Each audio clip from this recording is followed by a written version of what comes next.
Hello everyone, this is R.S. Miller at the endtimenews.org and today is May 30th, 2013.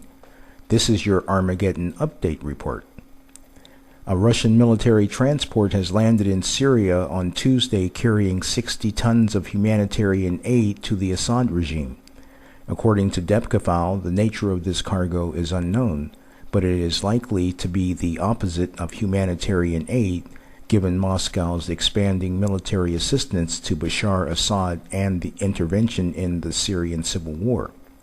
On Tuesday, Moscow termed its dispatch of S-300 anti-aircraft missiles to Assad a stabilizing factor for dissuading hotheads from entering the conflict. The Syrian president has told Lebanon's Hezbollah-owned TV station that Damascus received the first shipment of S-300 Russian air defense missiles.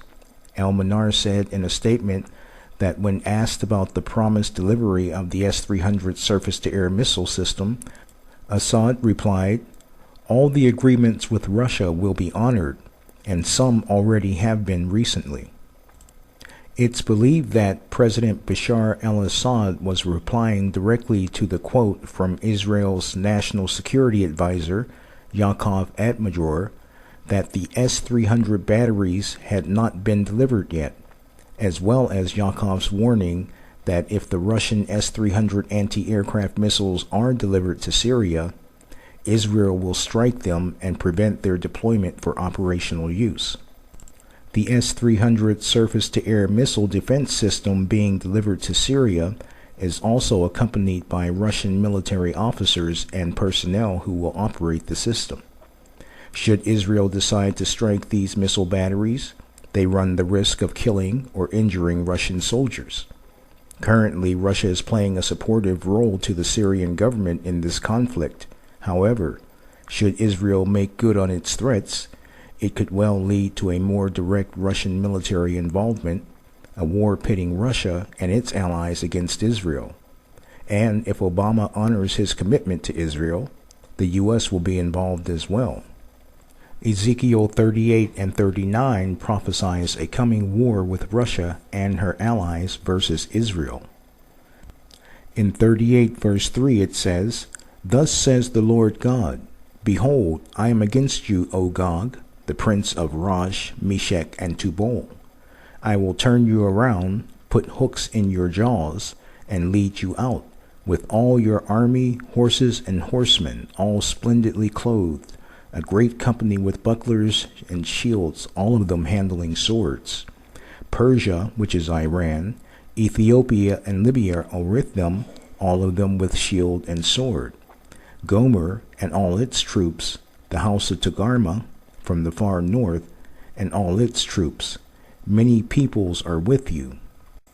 In 39 it states, "And you, son of man," speaking of Ezekiel, "prophesy against Gog and say, Thus says the Lord God, Behold, I am against you, O Gog, the chief prince of Rosh, Meshech, and Tubal, and I will turn you around and lead you on, bringing you up from the far north, and bring you against the mountains of Israel." This war has yet to be fulfilled, but it is coming soon. Meanwhile, fresh Hezbollah forces have been entering Syria, fighting on the side of President Assad. On Thursday, the forces are reportedly heading towards Deraa, the rebels' southern stronghold about 30 kilometers from Israel's Golan border. The recent strikes by Israeli Air Force on facilities in the Syrian capital of Damascus shook the entire city and invoked an angry reaction from Syria.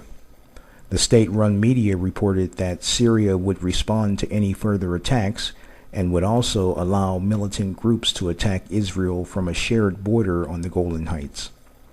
The United States has demanded the immediate withdrawal of Hezbollah fighters from Syria on Wednesday.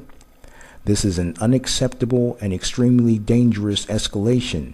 We demand that Hezbollah withdraw its fighters from Syria immediately, State Department spokeswoman Jen Psaki said. Friends, here's a little food for thought.